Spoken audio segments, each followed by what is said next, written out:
الهوس بالأجهزة المحمولة والانشغال بالشاشات الصغيرة بات أحد أسباب الوفاة والحوادث في العالم.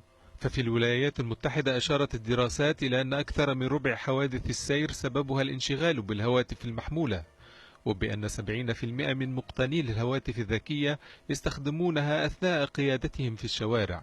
أما في بريطانيا فتعمل الحكومة على دعم حملات توعية بعد أن أظهرت الدراسات أن نحو 45% من البريطانيين يتعرضون لمشاكل وإصابات من جراء انشغالهم بالتحديق في الشاشات بين أيديهم.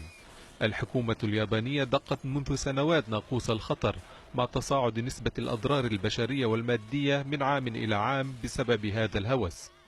وأصبح الهاتف المحمول بالنسبة إلى شريحة واسعة من اليابانيين من أخطر مسببات الوفاة، خاصة بين الشباب، إضافة إلى أضراره الاجتماعية.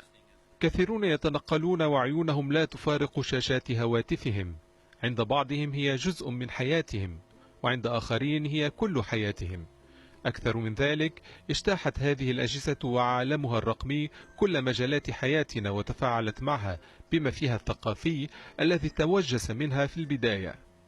وأصبحنا نرى عروضا ثقافية اليوم والتفاعل الرقمي جزء من فكرتها الأساسية، على غرار هذا العرض القائم أساسا على فكرة تفاعل الجمهور ومشاركته بواسطة الهواتف المحمولة ليبرز جانبا إيجابيا له. ما الحل إذن؟ كيف يمكن التوفيق بين واقعنا وحياتنا الافتراضية والموازنة بين إيجابيات وسلبيات هذه الأجهزة؟ هل وصلنا إلى مرحلة اللا عودة أم أنه ما زالت هناك إمكانية للفصل مع أجهزة باتت من ألد أصدقائنا؟